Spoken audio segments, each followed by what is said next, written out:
हाँ जी, नमस्कार दोस्तों। क्यूज कंपटीशन क्लासेज की इस ऑनलाइन प्लेटफॉर्म पर मैं अंकित भार्गव आप सभी बच्चों का हार्दिक अभिनंदन करता हूँ, स्वागत करता हूँ विद्यार्थियों। देखिए बच्चों, जो हम राजस्थान का इतिहास पढ़ते आ रहे थे, जो पिछली वीडियो में हमने राजस्थान की जो है प्रमुख सभ्यताएं हमने जो प्रारंभ की थी, आपको मैंने बिल्कुल शुरुआत से इतिहास पढ़ाने की कोशिश की है साथियों। और ये उसका दूसरी वीडियो है, उसी राजस्थान की जो सभ्यताएं चल रही हैं, हमारा जो पार्ट चल रहा है उसी की ये दूसरी वीडियो है। तो मैंने पूर्ण रूप से आपको कोशिश किया है विद्यार्थियों, उसमें कालीबंगा सभ्यता को अच्छे से जो है पढ़ाया है, अच्छा कंटेंट और बेस्ट कंटेंट जो है देने के मैंने पूरा प्रयत्न किया है। आज हम जो पढ़ने वाले हैं बच्चों, आज हम पढ़ने वाले हैं आहड़ सभ्यता को। राजस्थान की जो प्रमुख सभ्यताएं हम पढ़ रहे हैं उसकी ये दूसरी वीडियो है और आज हम पढ़ेंगे आहड़ सभ्यता। तो जो पशु परिचर भर्ती को लेकर को मद्देनजर रखते हुए ये जो राजस्थान का जीके आपके लिए पढ़ाया जा रहा है विद्यार्थियों, ये आपके लिए बिल्कुल रामबाण साबित होने वाला है। तो चलिए साथियों, जल्दी से जुड़ जाइए सभी बच्चे। हाँ जी चलिए जल्दी से जुड़ जाइए सभी बच्चे, शुरू करते हैं हम। एक मिनट, ये एक मिनट में कैमरा सेट कर दूं।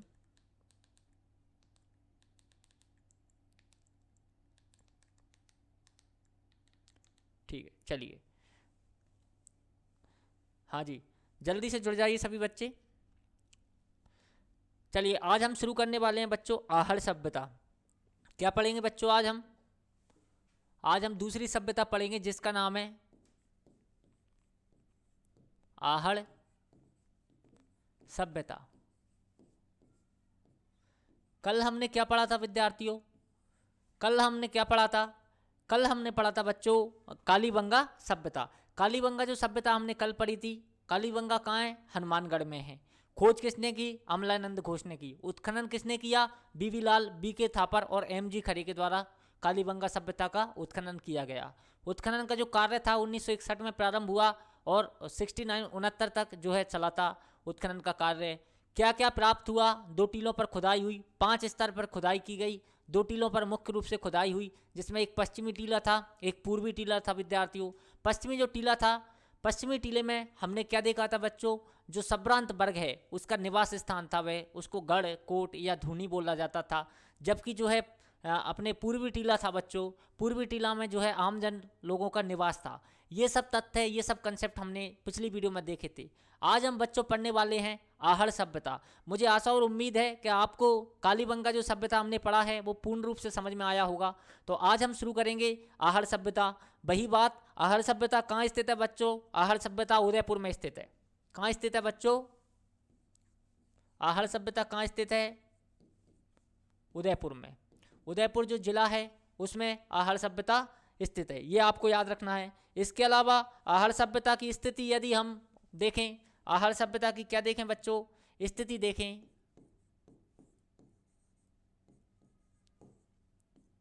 इसके अलावा क्या देखेंगे हम? स्थिति देखेंगे। इसके अलावा हम क्या देखेंगे आहड़ सभ्यता की बच्चों? खोज देखेंगे। क्या देखेंगे? खोज किसने की। और इसके अलावा महत्वपूर्ण बात इसमें हम देखेंगे उत्खनन। ये महत्वपूर्ण पॉइंट होते हैं बच्चों, किसी भी सभ्यता से जो प्रश्न पूछे जाते हैं या पूछा जाता है मिलान कीजिए, उनमें सबसे महत्वपूर्ण जो पॉइंट होते हैं वो ये होते हैं। आहड़ सभ्यता या किसी भी सभ्यता की डिस्ट्रिक्ट पूछता है, आहड़ सभ्यता कहाँ है बच्चों? उदयपुर में। इसकी स्थिति इसकी क्या है बच्चों? इसकी स्थिति है बनास नदी के जो है घाटी में ये स्थित है। तो इसलिए हम लिख सकते हैं आहड़ सभ्यता में स्थिति कहाँ है? कौन सी नदी के किनारे है ये? बनास नदी। किस नदी के किनारे है? बनास नदी के किनारे। ये आपको याद रखना है। घग्गर नदी के किनारे कालीबंगा सभ्यता। इसकी जो है साथियों खोज किसने की? अक्षय कीर्ति व्यास ने।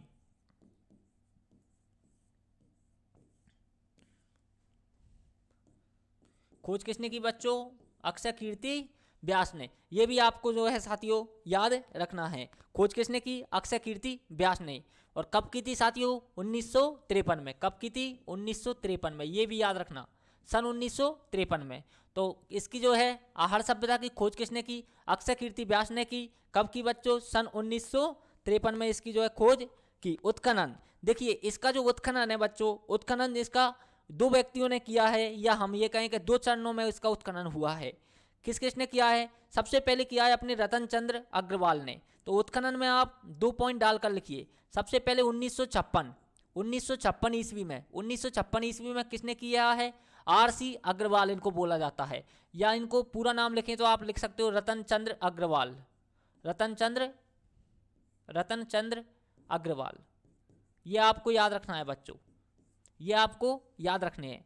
तो 1956 में जो है इसका उत्खनन किसने किया? रतन चंद्र अग्रवाल ने जो है आहड़ सभ्यता का उत्खनन किया। जबकि 1961-62 में बच्चों, 1961-62 ईस्वी में, 1961-62 ईस्वी में H.D. सांखलिया, क्या नाम है बच्चों? H.D.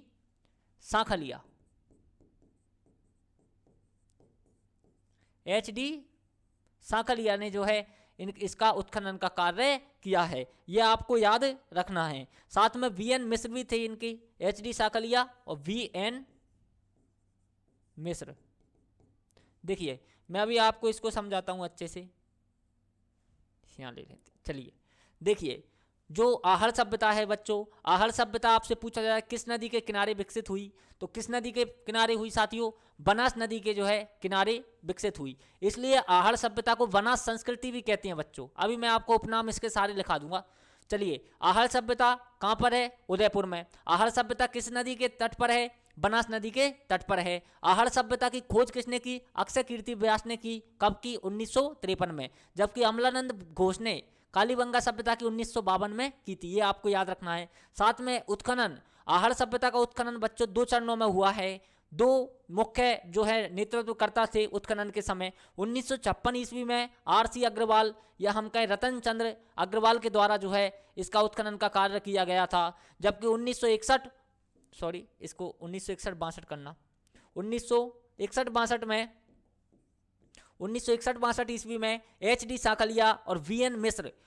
मिश्र के द्वारा क्या है बच्चों? इसका उत्खनन का कार्य किया गया था। यह आपको याद रखना है। अब चलते हैं हम आहड़ सभ्यता के प्राचीन नाम या उपनाम। किस नाम से आहड़ सभ्यता को जाना जाता है? तो आहड़ सभ्यता के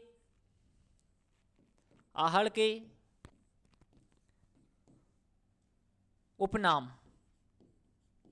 आहड़ सभ्यता के उपनाम किस नाम से आहड़ सभ्यता को जाना जाता है? किस किस नाम से इसको जो है जाना जाता है? देखिए, इसको जो है ताम्रवती कहा जाता है। आहड़ सभ्यता को क्या कहा जाता है बच्चों? ताम्रवती कहा जाता है। आहड़ सभ्यता को क्या कहा जाता है? ताम्रवती सभ्यता। क्या कहा जाता है? ताम्रवती सभ्यता। ठीक है, यह इसका पहला नाम हो गया बच्चों। दूसरा नाम, इसका दूसरा नाम है बच्चों, इसको कहा जाता है आघाटपुर। क्या कहा जाता है बच्चों? आघाटपुर। क्या कहा जाता है? आघाटपुर इसको कहा जाता है। या आघाटपुर नहीं मिलेगा आपको तो मिलेगा आघाट दुर्ग। क्या मिलेगा बच्चों? आघाट दुर्ग जो है मिलेगा देखने को। तो ये क्या है? इसके उपनाम हो गए बच्चों। ये क्या है? उपनाम हो गए। इसके अलावा आप एक और लिख सकते हो साथियों, वनास संस्कृति।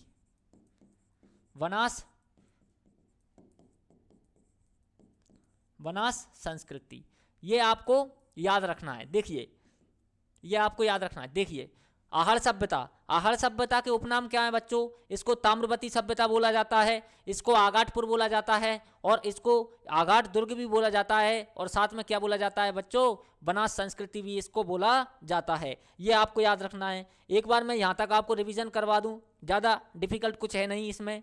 ये जो आप फर्स्ट पेज जो देख रहे हो, ज़्यादातर प्रश्न इसी में से आ जाते हैं। तो चलिए एक बार रिवीजन करते हैं। जो आहड़ सभ्यता है, दोनों का कंपेरिजन भी करूंगा मैं आपके साथ। आहड़ सभ्यता उदयपुर में स्थित है, कालीबंगा सभ्यता हनुमानगढ़ में स्थित है। आहड़ सभ्यता की स्थिति बनास नदी के किनारे है, कालीबंगा सभ्यता की स्थिति घग्गर नदी के बाएं तट पर है। ठीक है, खोज अक्षय कीर्ति व्यास ने की आहड़ सभ्यता की 1953 में, जबकि कालीबंगा सभ्यता की खोज अमलानंद घोष ने की थी। कब की थी? 1952 में। ठीक है, उत्खनन का कार्य 1956 में आर.सी. अग्रवाल के द्वारा किया गया आहड़ सभ्यता का। ठीक है, आपको याद रखना है। साथ में 1961-62 में इसमें दोबारा खुदाई हुई। जब दोबारा खुदाई हुई तो साथ में थे HD सांकलिया, उनके साथ BN मिश्र। ये आपको याद रखना है। ये बच्चों क्या है, आपको याद रखना है। किस में रखना है? आहड़ सभ्यता में याद रखना है। चलिए, आहड़ सभ्यता के हमने उपनाम देखे। आहड़ सभ्यता को क्या बोलते हैं? ताम्रवती नगरी बोलते हैं या ताम्रवती सभ्यता बोलते हैं। साथ में आहड़ सभ्यता को आगाठपुर भी कहा जाता है, या हम कहें आगाठ दुर्ग भी कहा जाता है, और बनास संस्कृति भी आहड़ सभ्यता को कहा जाता है। अब एक इंपॉर्टेंट लगा के लिखिए, एक इंपॉर्टेंट बात है।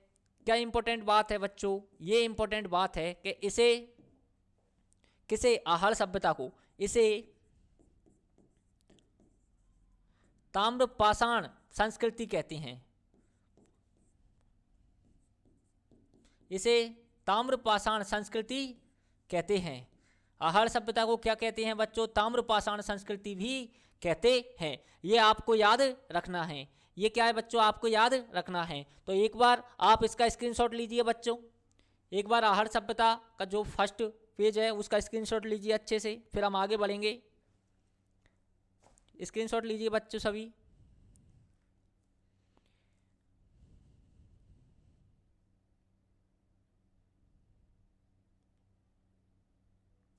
चलिए आगे चलते हैं हम।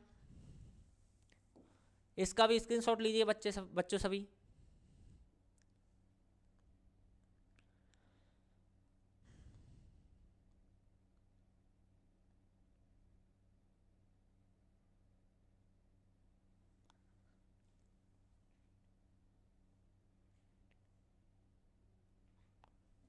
चलिए आगे चलते हैं हम। देखिए, अब हमको पढ़ना है बच्चों, क्या पढ़ना है? प्राप्त सामग्री। क्या पढ़ना है? आहड़ सभ्यता से क्या क्या प्राप्त हुआ। तो अब आप हेडिंग डालिए, आहड़ से प्राप्त सामग्री। आहड़ से प्राप्त सामग्री।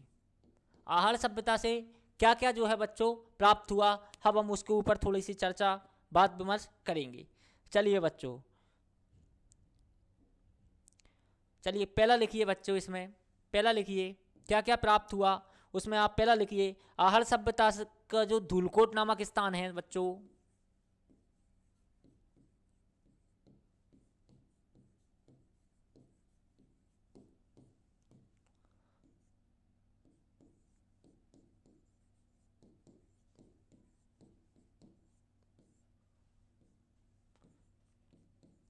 धूलकोट नामक, आहड़ सभ्यता के धूलकोट नामक स्थान से तांबे के अवशेष मिले हैं। तांबे के अवशेष मिले हैं। ये आपको याद रखना है। एक मिनट बच्चों, इसमें ये जो हमने उपनाम पढ़े थे बच्चों, उपनाम पढ़े थे, इसमें आप चौथा उपनाम और लिख सकते हैं। चौथा उपनाम, आहड़ सभ्यता को धूलकोट भी कहा जाता है। आहड़ सभ्यता को क्या कहा जाता है बच्चों?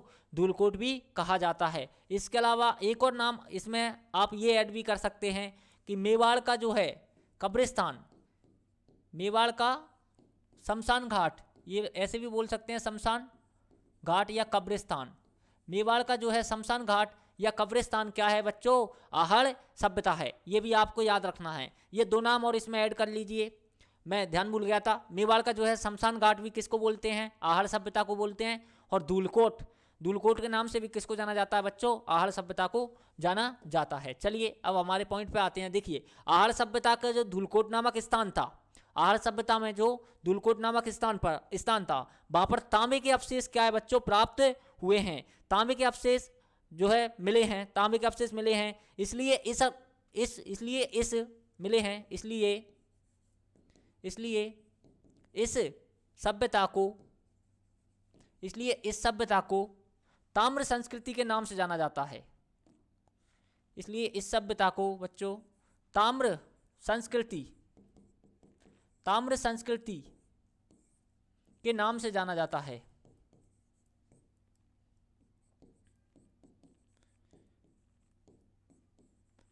ये याद रखना आप। देखिए, आहड़ सभ्यता का जो धूलकोट नामक स्थान है बच्चों, वहां पर जब उत्खनन का कार्य हुआ तो वहां से तांबे के अवशेष मिले हैं। और जब तांबे के अवशेष मिले हैं बच्चों, तो इसलिए ही इस जो है सभ्यता को ताम्र संस्कृति के नाम से जो है जाना जाता है। ये फर्स्ट पॉइंट। दूसरा पॉइंट आप लिखिए, आहड़ जो निवासी हैं साथियों, आहड़ निवासी कृषि पालन करते थे। आहड़ निवासी से कृषि के अवशेष मिले हैं, ठीक है। आहड़ निवासी,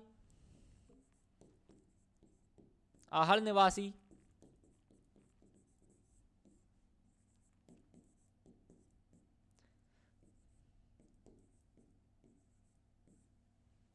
कृषि और पालन, ये पशुओं के पालन से भी संबंधित है और कृषि से भी संबंधित है, इसलिए साथ में लिया गया। कृषि पालन से परिचित थे।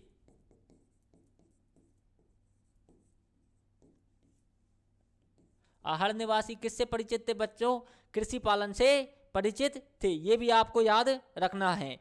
जैसे गेहूं, जौ, जैसे कौन कौन सी कृषि हम देख सकते हैं इसमें, जैसे गेहूं, जौ,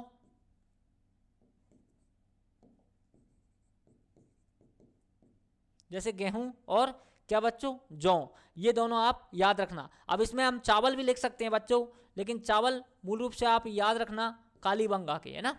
चावल मूल रूप से किसके याद रखना? कालीबंगा के, सॉरी कालीबंगा के नहीं, आगे आएगी एक सभ्यता उसके हैं। कालीबंगा के तो चना और वो है सरसों वगैरह है। देखिए, तो आहड़ जो सभ्यता है, आहड़ से प्राप्त सामग्री, आहड़ सभ्यता को का जो धूलकोट नामक स्थान है बच्चों, वहाँ से हमें क्या मिले हैं? तांबे के अवशेष मिले हैं। जब तांबे के अवशेष मिले हैं, इसलिए आहड़ सभ्यता को ताम्र संस्कृति के नाम से जाना जाता है। आहड़ निवासी जो है कृषि पालन से, या हम कहें कि कृषि एवं पशुपालन से जो है परिचित थे।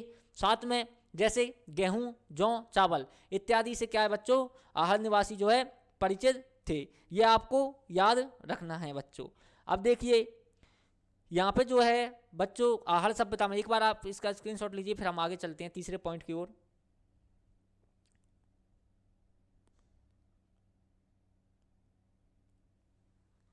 चलिए आगे चलते हैं हम। तीसरा पॉइंट है हमारा आहड़ सभ्यता से, तीसरा पॉइंट है बच्चों आहड़ सभ्यता से, आहड़ सभ्यता से अनाज रखने के, अनाज रखने के बड़े बड़े, अनाज रखने के बड़े बड़े मृद भांड मिले हैं। आहड़ सभ्यता से बच्चों क्या मिले हैं? अनाज रखने के बड़े बड़े मृद भांड मिले हैं, जिन्हें स्थानीय भाषा में, जिन्हें स्थानीय भाषा में, जिन्हें स्थानीय भाषा में क्या कहते हैं बच्चों? गोरे या कोठ कहते हैं। ये आपको याद रखना है बच्चों। देखिए कालीबंगा सभ्यता से भी हमें क्या है, अनाज के अवशेष मिले थे, लेकिन वहाँ अनाज रखने के, यानी हम कहें कि भंडारण करने के हमें क्या नहीं मिले? मृद भांड नहीं मिले। भंडारण करने के मृद भांड नहीं मिले। मृद भांड का अर्थ होता है बच्चों मिट्टी के बर्तन। तो यहाँ से आहड़ सभ्यता से बड़े बड़े मिट्टी के बर्तन मिले हैं अनाज रखने के। तो इनको क्या कहा जाता है स्थानीय भाषा में? कोट या जो है गोरे कहा जाता है। ये आपको याद रखना है, ठीक है बच्चों। अब कहीं ये कोट ऐसे मिलता है बच्चों, ठेवी आता है कहीं, तो आप कंफ्यूज मत होना, कोट या कोट, कोट या कोट, गोरे कहा जाता है। ये आपको याद रखना है, ठीक है। अब देखिए आगे अगला पॉइंट है हमारा, चौथा पॉइंट है बच्चों। चौथा पॉइंट क्या कहता है हमारा? चौथा पॉइंट कहता है बच्चों कि जो आहड़ निवासी थे वो भवन निर्माण में क्या करते थे बच्चों? धूप में सिकी हुई ईंटों का क्या है? प्रयोग करते थे। तो अगला पॉइंट हम लिख सकते हैं कि आहड़ निवासी, एक मिनट, आहड़ निवासी भवन निर्माण में, भवन निर्माण में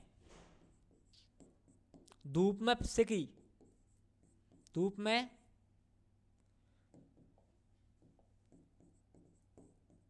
सिकी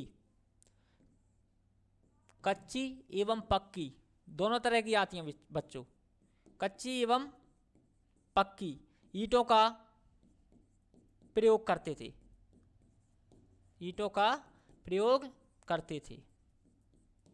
ये आपको याद रखना है बच्चों। क्या याद रखना है? कि आहड़ के जो निवासी थे वो धूप में सुखाई गई या धूप में सिकी कच्ची एवं पक्की ईंटों का प्रयोग करते थे, पत्थरों का प्रयोग करते थे, ये भी आपको याद रखना है। और मकान की नींव में अगला पॉइंट हम ये भी लिख सकते हैं, मकान की नींव में, मकान की नींव में, मकान की नींव में काला पत्थर प्रयोग में लेते थे, काला पत्थर प्रयोग में लेते थे, प्रयोग में लेते थे। ठीक है बच्चों, काला पत्थर जो है प्रयोग में लेते थे। किसके प्रयोग में लेते थे? मकान का जब वो नींव भरते थे तो वह काला पत्थर जो है प्रयोग में लेते थे। इस काले पत्थर को शिष्ट पत्थर भी कहा जाता है बच्चों। कोष्टक में आप लिखना चाहें तो लिख सकते हैं। पूछा गया है एक बार, शिष्ट पत्थर किस सभ्यता में मिला था? किस सभ्यता में मकान की नींव में मिला था? शिष्ट पत्थर, शिष्ट पत्थर इसको कहा जाता है काले पत्थर को। ठीक है, तो आहड़ जो निवासी थे साथियों, मकान की जब नींव भरी जाती थी तो उसमें क्या करते थे? ये जो है काला पत्थर या हम कहें शिष्ट पत्थर को भी प्रयोग में लेते थे। ये आपको याद रखना है। ठीक है बच्चों, ये आपको याद रखना है। चलिए आगे चलते हैं हम। एक बार इसका स्क्रीनशॉट लीजिए बच्चों, एक बार स्क्रीनशॉट लीजिए।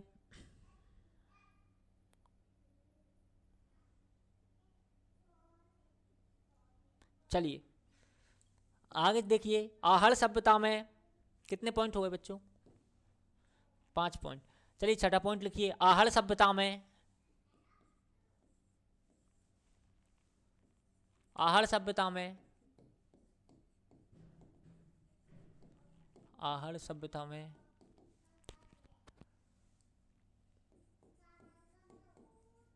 मकान में 2-3 कमरे एवं रसोईघर,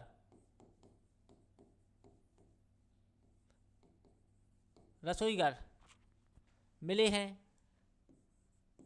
आहड़ सभ्यता में 2-3 कमरे एवं रसोईघर मिले हैं, ये आपको याद रखना है। आहड़ सभ्यता में कितने? 2-3 कमरे और साथ में क्या मिला है? रसोईघर मिले हैं।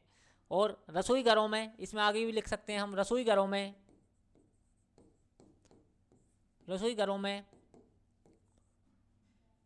2 मुंह वाले, 2 मुंह वाले चूल्हे मिले हैं, चूल्हे मिले हैं। ये भी आप इसमें जो है लिख सकते हैं। तो आहड़ सभ्यता में जो मकान है उसमें 2-3 कमरे मिले हैं, साथ में अब उसमें 5-6 मिले थे। उसमें कितने मिले थे बच्चों? 5-6 कालीबंगा में। साथ में रसोई घर, स्नान घर, इस तरह उसमें मिला था। लेकिन इसमें 2-3 कमरे और साथ में क्या मिला है बच्चों? हमें रसोई घर मिला है। और रसोई घर में भी 2 मुँह वाले जो है चूल्हे मिले हैं। आहड़ सभ्यता में हमें घरों में क्या मिला है बच्चों? पीसने के लिए बलुआ पत्थर की जो है चक्की मिली है।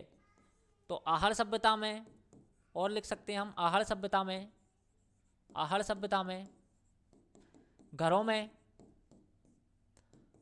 बलुआ पत्थर की, बलुआ बच्चों रेत होती है, भूरी रेत, उसको बोलते हैं बलुआ पत्थर की, बलुआ पत्थर की घट्टी, यानी अनाज पीसने की घट्टी मिली है। अनाज पीसने की घट्टी मिली है। अनाज पीसने की क्या मिली हैं बच्चों? घट्टी मिली हैं। ये भी आपको याद रखना है। इसके अलावा इसमें जो है उत्खनन में, इसके अलावा रसोई के पास जो हमारी या इनकी जो रसोई होती थी, रसोई के पास मछली की जो है क्या है? हड्डियाँ भी मिली हैं। तो हम ये भी इसमें लिख सकते हैं। क्या लिख सकते हैं? कि रसोई के पास मछली, बकरी और हिरण इत्यादि की क्या मिली हैं? हड्डियाँ मिली हैं। तो आहड़ सभ्यता में रसोई के पास, रसोई के पास, आहड़ सभ्यता में रसोई के पास मछली, बकरी की क्या है? हड्डियां प्राप्त हुई हैं, हड्डियां प्राप्त हुई हैं, हड्डियां प्राप्त हुई हैं। ये भी हम इसमें क्या है बच्चों? लिख सकते हैं। एक बार इसका स्क्रीनशॉट लीजिए बच्चों, फिर हम आगे चलते हैं। हड्डियां प्राप्त हुई हैं, आगे चलिए, स्क्रीनशॉट लीजिए बच्चों जल्दी से।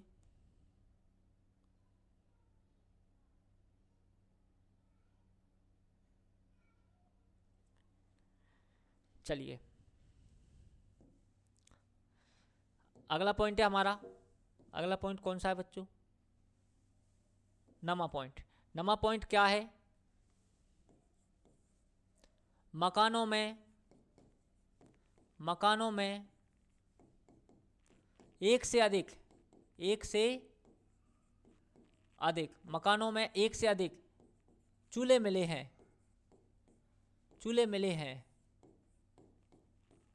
जो सामूहिक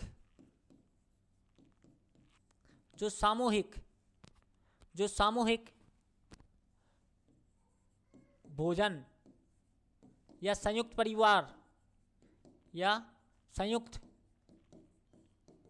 परिवार की ओर संकेत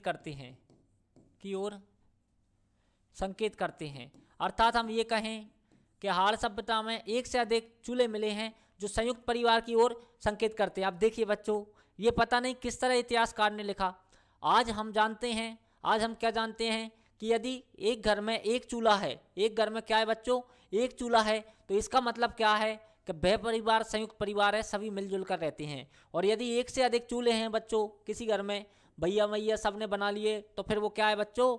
वो क्या है? सब अलग अलग हो गए, वो संयुक्त परिवार नहीं कहलाता है। लेकिन इतिहासकारों ने लिखा है कि एक से अधिक जो है चूल्हे मिले हैं, इसका मतलब इसमें क्या है? सामूहिक भोजन व्यवस्था थी, और जो है सामूहिक या हम कहें संयुक्त परिवार की ओर ये संकेत करता है। आपको ये याद रखना है। इसके अलावा ये याद रखना है आपको कि यहाँ एक मकान में, इसी में लिख लो आप इसको, तो यहाँ एक मकान में एक मकान में एक साथ 6 चूल्हे मिले हैं साथियों। कितने? 6 चूल्हे मिले हैं। ये भी बात आपको याद रखनी है। एक मकान में एक साथ कितने चूल्हे मिले हैं बच्चों? 6 चूल्हे प्राप्त हुए हैं। आहड़ में जो है लाल काले मृत भांड भी मिले हैं। अगला पॉइंट है हमारा, आहड़ सभ्यता में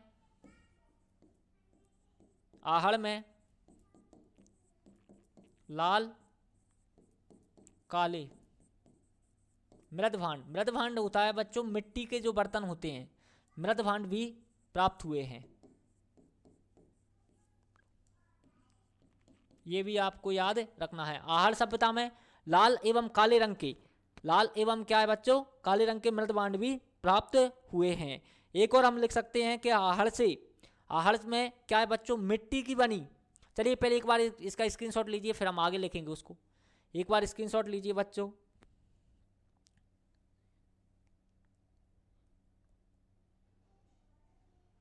चलिए आगे चलते हैं हम। 10 पॉइंट हो गए हमारे, 11वें पॉइंट की ओर चलते हैं। देखिए इनमें जो प्राप्त सामग्री है बच्चों सभी सभ्यताओं में सिर्फ वही इंपॉर्टेंट है, आप ये मानिए। थोड़ा बहुत मतलब सभी की सेम ही है, मिट्टी के सब जगह मिल रहे हैं, आप देख रहे हैं तांबे के मिल रहे हैं। लेकिन क्या होता है कि कुछ चीज़ें हैं, जैसे मेसोपोटामिया की मोहर का मिली तो वो कालीबंगा में चला जाएगा। इसी तरह एक तथ्य ये भी है, आप इसको इंपॉर्टेंट लगाइए निश्चित रूप से और अच्छे से आप इसको लिखिए। देखिए आहड़ सभ्यता में मिट्टी की बनी एक क्या मिली है? वृषभ की आकृति मिली है। तो आहड़ सभ्यता में मिट्टी की बनी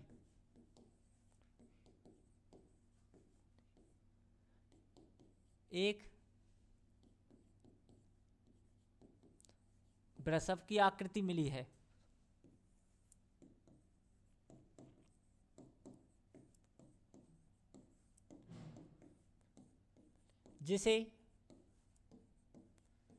जिसे बनासियन वुल नाम दिया गया। बनासियन वुल जिसे बनासियन वुल की संज्ञा दी गई। ये आपको याद रखना है। देखिए आहड़ सभ्यता से क्या है बच्चों? मिट्टी की बनी एक वृषभ की आकृति मिली है, जिसे क्या है? बनासियन वुल की संज्ञा दी गई। ये आपको याद रखना है। अब यहाँ आप नोट लगा लीजिए, यहाँ आप नोट लगा के एक चीज़ और लिखिए जो हमने कालीबंगा सभ्यता में नहीं लिखी थी।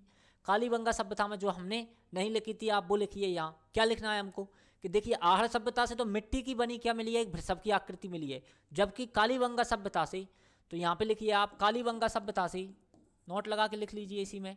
कालीबंगा सभ्यता से कालीबंगा सभ्यता से तांबे की बनी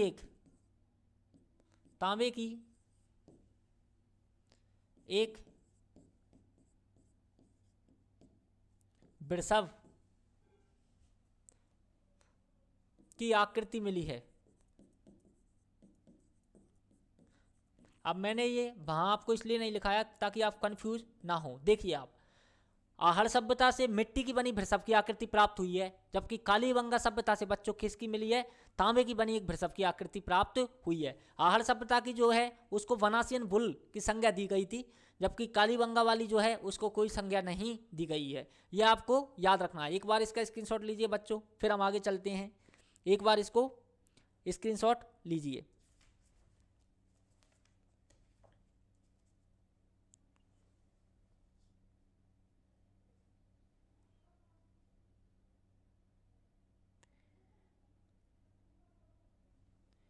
चलिए अगला पॉइंट देखिए, कितने पॉइंट हुए?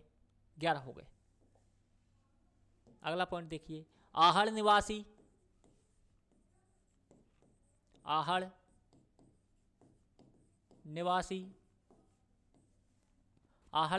ताम्रयुक्त थे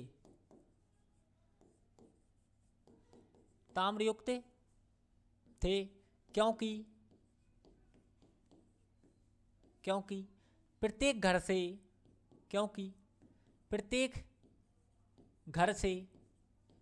प्रत्येक घर से तांबे के उपकरण मिले हैं। तांबे के उपकरण या वस्तुएं हम कह सकते हैं, तांबे के उपकरण प्राप्त हुए हैं। प्रत्येक घर से तांबे के उपकरण प्राप्त हुए हैं, इसलिए आहड़ सभ्यता को ताम्रयुगीन सभ्यता भी कहते हैं। तांबे के बर्तन जो है वो उपकरण जो है प्राप्त हुए हैं, इसीलिए आहड़ सभ्यता को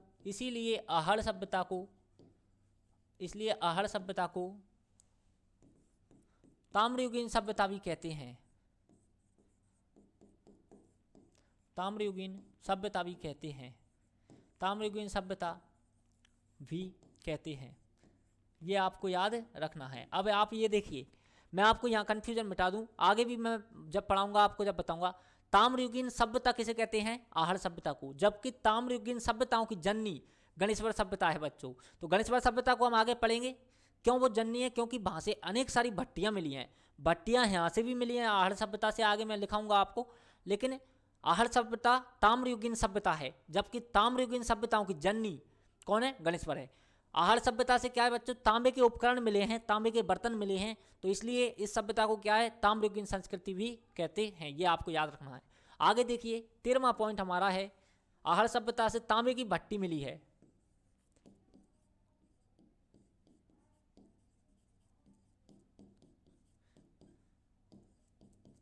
तांबे गलाने की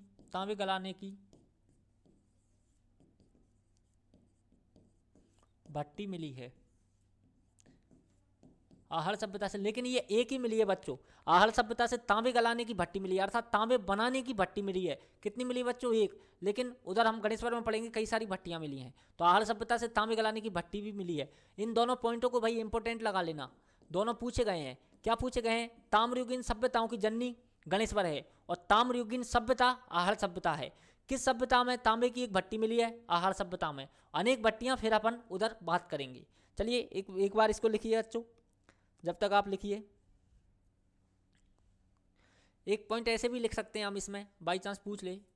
आहड़ सभ्यता में तांबे के उपकरण, जैसे आहड़ सभ्यता में तांबे के उपकरण जैसे हम इसमें क्या ले सकते हैं? जैसे कुल्हाड़ी, आप ये ले सकते हैं दर्पण, और आप ये ले सकते हैं थाली इत्यादि, ETC कर लेना इत्यादि। ये सब तांबे के जो है बर्तन प्राप्त हुए हैं आहड़ सभ्यता से, आपको याद रखना है। अब इसमें ऐसे तो इसमें चूड़ियाँ भी हैं, अंगूठियाँ भी हैं, सब तांबे की हैं, लेकिन आप मूल रूप से याद रखना कि तांबे के बर्तन जो है प्राप्त हुए हैं।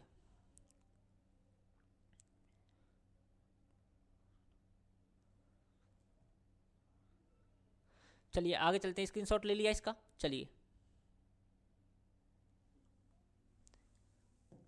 चलिए अगला पॉइंट हमारा कौन सा है बच्चों, 15वां 14वां, चलो 15वां है। 15वां देखिए, आहड़ सभ्यता। आहड़ सभ्यता में संभवतः आहड़ सभ्यता में बच्चों, आहड़ सभ्यता में संभवतः रंगाई छपाई का व्यवसाय विकसित हो चुका था, क्योंकि आहड़ सभ्यता में संभवतः रंगाई छपाई का व्यवसाय आहड़ सभ्यता में संभवतः रंगाई छपाई का जो है व्यवसाय विकसित हो चुका था, क्योंकि विकसित हो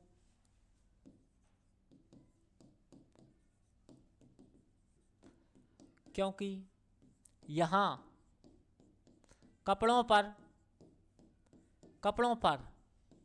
रंगों के ठप्पे मिले हैं। रंगों के क्या मिले हैं बच्चों, ठप्पे मिले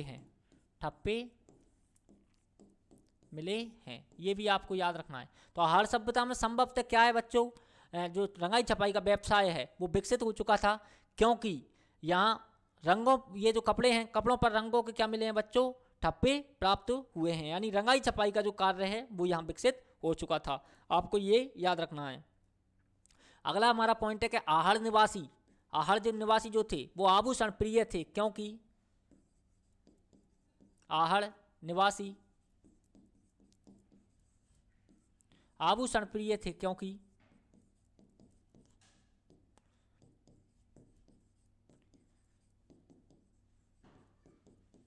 आहड़ निवासी बच्चों, आहड़ निवासी क्या थे, आभूषण प्रिय थे, क्योंकि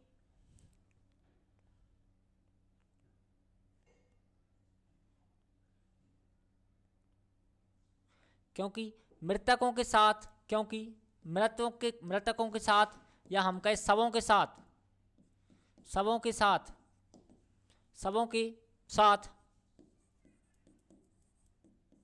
आभूषण प्राप्त हुए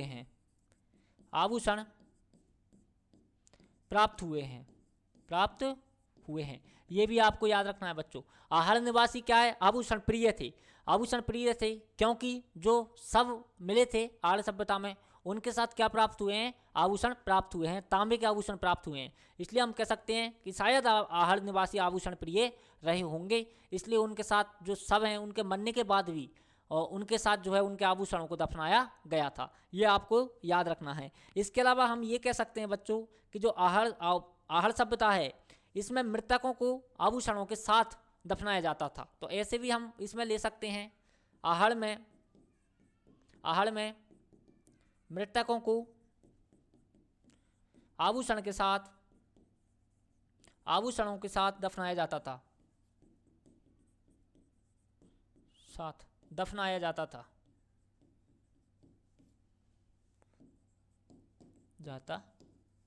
ये भी हम कह सकते हैं बच्चों। तो आहड़ सभ्यता में मृतकों को आभूषण के साथ दफनाया जाता था। एक बार इसका स्क्रीनशॉट लीजिए, फिर हम आगे चलते हैं बच्चों।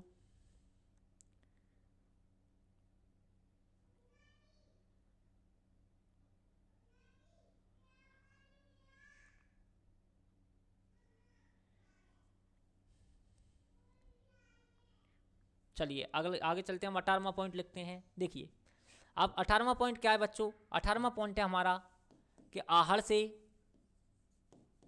से तौल व बांट जो होते हैं ना बच्चों, नापने के तौल व बांट प्राप्त हुए हैं जो व्यापार की ओर इशारा करते हैं, व्यापार की ओर इशारा करते हैं। अब देखिए आहड़ सभ्यता से क्या प्राप्त हुआ है बच्चों, जो हम जिसको बोल सकते हैं आजकल बोलते हैं सामान्यतः कांटा, ऐसे ही पहले जो तौल व बांट चलते थे, तख्ती वगैरह जिनको बोलते थे, वो प्राप्त हुए हैं। तो ये किसकी ओर इशारा करते हैं बच्चों, व्यापार की ओर इशारा करते हैं। अर्थात आहड़ सभ्यता के लोग अवश्य ही निश्चित ही क्या है व्यापार करते होंगे, आस पड़ोस में करते होंगे या अपने पड़ोसियों से करते होंगे, इसलिए किसी न किसी के घर पर क्या प्राप्त हुए हैं, तख्ती या तौल या बांट प्राप्त हुए हैं, इसका मतलब वह व्यापार करते थे। ये आपको याद रखना है। जो किसकी ओर इशारा करते हैं, व्यापार की ओर इशारा करते हैं। इसके अलावा हम ये भी लिख सकते हैं कि आहड़ सभ्यता से 6 तांबे की मुद्राएं प्राप्त हुई हैं बच्चों। आहड़ सभ्यता से, ये भी इंपॉर्टेंट है बच्चों, आहड़ सभ्यता से 6 तांबे की मुद्राएं प्राप्त हुई हैं। आहड़ सभ्यता से, आहड़ सभ्यता से 6 तांबे की मुद्राएं प्राप्त हुई हैं। आहड़ सभ्यता से बच्चों कितनी, 6 तांबे की मुद्राएं प्राप्त हुई हैं। इनमें से जो है एक मुद्रा पर त्रिशूल की आकृति है तथा दूसरी पर यूनानी देवता अपोलो की आकृति है बच्चों। तो इनमें से एक मुद्रा पर त्रिशूल की आकृति है, त्रिशूल की आकृति है तथा दूसरी मुद्रा पर यूनानी देवता अपोलो, ये जो यूनानी देवता बच्चों जो अपोलो है, इसके हाथ में धनुष बाण लेते हुए दर्शाया गया इस आकृति को। तो अब यूनानी देवता अपोलो की हाथ में धनुष बाण लेते हुए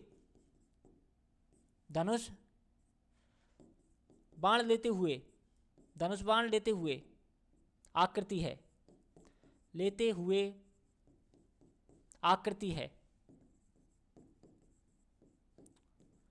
है। मतलब यहां से क्या है बच्चों, 6 मुद्राएं प्राप्त हुई हैं। 6 कितनी प्राप्त हुई हैं मुद्राएं, कहां से, आहड़ सभ्यता से, जिनमें से एक जो मुद्रा है उस पर क्या है, त्रिशूल की जो है आकृति छपी हुई है, जबकि एक जो मुद्रा है बच्चों उस पर क्या छपा हुआ है, यूनानी जो अपोलो देवता है उसको हाथ में धनुष बाण लिए हुए दर्शाया गया है। यह आपको याद रखना है। अब देखिए ये सामान्य सी बात है कि ये सब चीज़ें उस ओर इशारा करती हैं कि ये जो है व्यापार से परिचित थे, इनका व्यापार विश्व भर में चलता रहा होगा, जब तो वहाँ की मुद्रा यहाँ आई, कैसे आ सकती है। तो इसलिए ये सब व्यापार की ओर इशारा करती हैं। तो इसमें हम लिख सकते हैं, नीचे एक लाइन और लिख लो भले ही आप, यह सब व्यापार की ओर इशारा करते हैं, यह सब व्यापार की ओर संकेत करते हैं,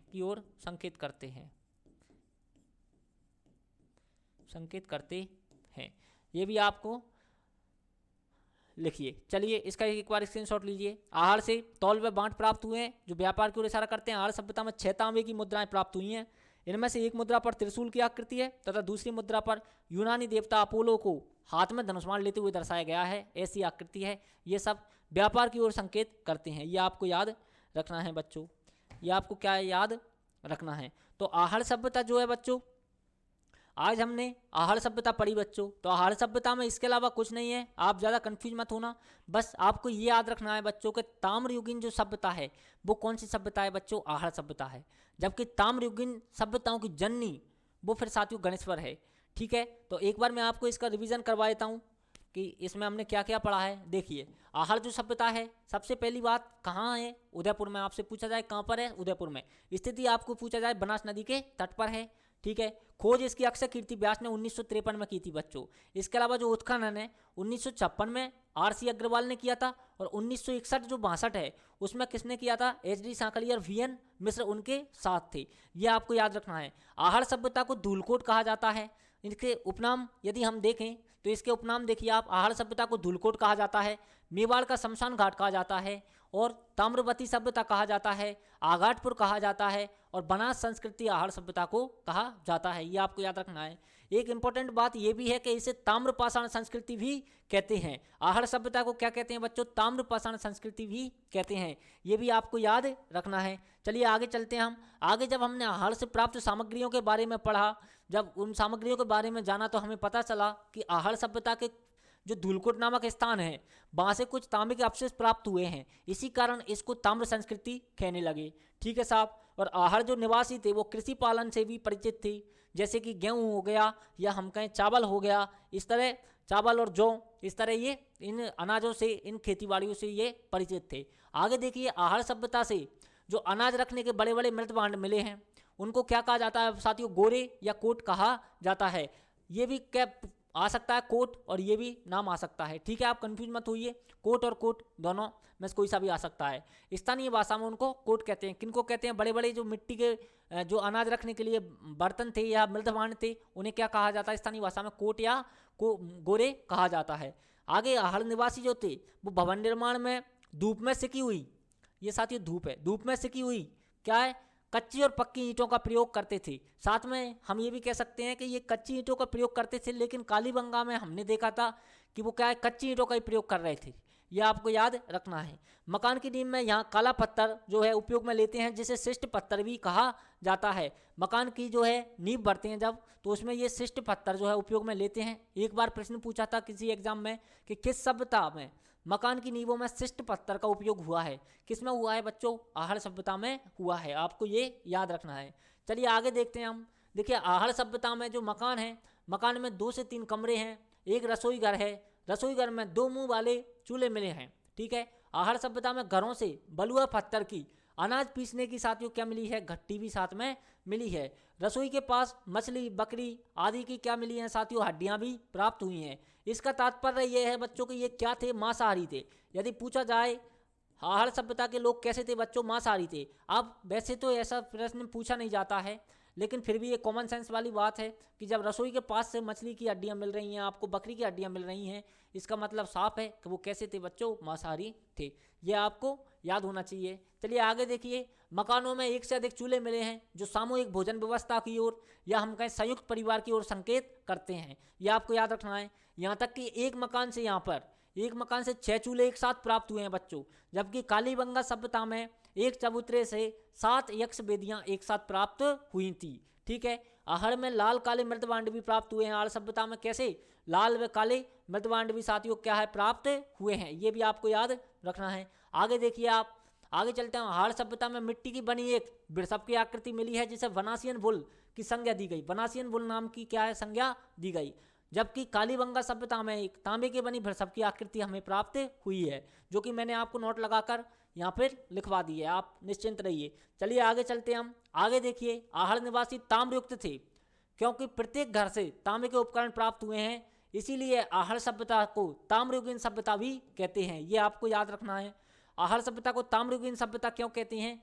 क्योंकि यहाँ प्रत्येक घर से तांबे का उपकरण लगभग प्राप्त हुआ है। क्या प्राप्त हुआ है तांबे के उपकरण में? तांबे के उपकरण में कुल्हाड़ी, दर्पण, थाली इत्यादि ये सब किसकी थी बच्चों? तांबे की थी। ये आपको याद रखना है। आहड़ सभ्यता से तांबे गलाने की भट्टी भी मिली है साथियों, लेकिन एक भट्टी मिली है, ठीक है। आहड़ सभ्यता में तांबे के उपकरण जैसे कुल्हाड़ी, दर्पण, थाली इत्यादि सम्मिलित हैं। संभवतः आहड़ सभ्यता के लोग रंगाई छपाई के व्यवसाय में विकसित हो चुके थे, क्योंकि यहाँ पर कपड़ों पर रंगों के क्या मिले हैं बच्चों? ठप्पे मिले हैं। ये भी आपको याद रखना है। आहड़ निवासी आभूषण प्रिय थे, क्योंकि यहाँ मृतकों या शवों को किसके साथ साथियों? आभूषणों के साथ ही दफनाया गया था। ये हम ये कह सकते हैं, आभूषणों के साथ ही क्या है साथियों? दफनाया गया था। और आहड़ में मृतकों को आभूषणों के साथ ही दफनाया जाता है, इसलिए हम कह सकते हैं कि ये क्या है? आभूषण प्रिय रहे होंगे। आहड़ से तौल व बांट प्राप्त हुए हैं बच्चों। इसका मतलब है कि ये व्यापार से परिचित थे, ये व्यापार करना जानते थे। आहड़ सभ्यता से 6 तांबे की क्या है? मुद्राएं प्राप्त हुई हैं साथियों, जिनमें से एक मुद्रा, इनमें से क्या है बच्चों? एक मुद्रा है, उस पर त्रिशूल की आकृति बनी हुई है, जबकि एक मुद्रा यूनानी जो देवता है अपोलो, उसके हाथ में धनुष्मान लेते हुए एक आकृति दर्शाई गई है। ये सब व्यापार की ओर संकेत करते हैं, ये आपको याद रखना है। तो ये थी बच्चों आहड़ सभ्यता। आशा और उम्मीद है कि आपको अच्छे से समझ में आई होगी। मैंने पूरी कोशिश की है बच्चों, जितना मैं आपको समझा सकता था, जितना अच्छा कंटेंट, जितना अच्छा मटेरियल मैं आपको दे सकता था, वह देने का मैं प्रयास कर रहा हूँ।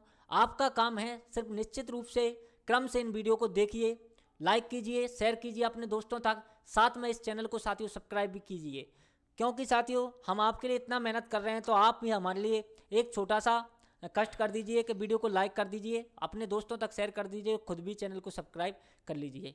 तो मिलता हूँ साथियों आगे जो विभिन्न सभ्यताएं हैं, गणेशवर आपकी सभ्यता हो गई, बैराट हो गई, बालाथल हो गई, इन सब सभ्यताओं को लेकर आऊँगा मैं आपके साथ अगली वीडियो में। तो जब तक के लिए साथियों पढ़ते रहिए, हंसते रहिए, मुस्कुराते रहिए।